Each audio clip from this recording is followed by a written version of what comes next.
ইনকিলাব জিন্দাবাদ। আপনারা জানেন আজকে রাষ্ট্রীয়ত্ব ব্যয় করে বড় বড় শুনানি করা হচ্ছে, শ্রমিকদেরকে ডেকে এনে সেখানে শ্রমিক বান্ধব কথা বলা হচ্ছে। বাস্তবে তার পরিস্থিতি একেবারে ভিন্ন। আমরা শ্রমিকরা শুধু বছরে একদিন এই মে দিবস আসলে আমাদের সামনে বিভিন্ন শ্রমনীতির কথা তুলে ধরা হয়। দুঃখের বিষয়ে কোন নীতি আমাদেরকে আজ ৫৫ বছরে স্পর্শ করতে পারেনি।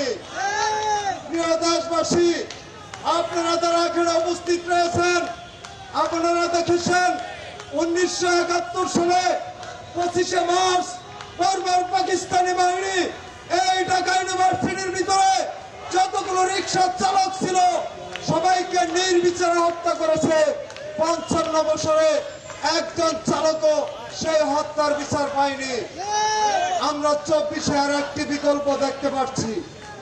যখন বৈষম্য দূর করার কথা বলা হলো, আমরা রিক্সা চালকেরা ৩৬ দিন এই শহরে কোন টাকার গাড়ি ছিল না, আমরা জীবনকে বাজি রেখে এই সংগ্রামে যাত্রীদের আনা করেছি, অভিভাবকদের হাসপাতালে নিয়েছি, সমস্ত জরুরত পুরা করেছি। কিন্তু ২টি বছর হয়ে গেল, আমরা কি দেখতে পাচ্ছি? আমরা রিক্সা চালকদের কোনো ভূমিকায় রাষ্ট্রের কাছে দেখতে পাচ্ছি না।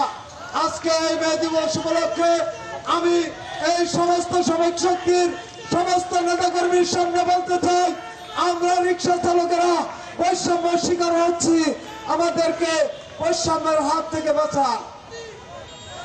প্রিয় উপস্থিতি, আমি আর আমার আলোচনা দীর্ঘ করতে চাই না। এখানে আমার আলোচনা আজকে এখানে শেষ করছি। জাতীয় নাগরিক শক্তি ইনকিলাব জিন্দাবাদ, ইনকিলাব জিন্দাবাদ।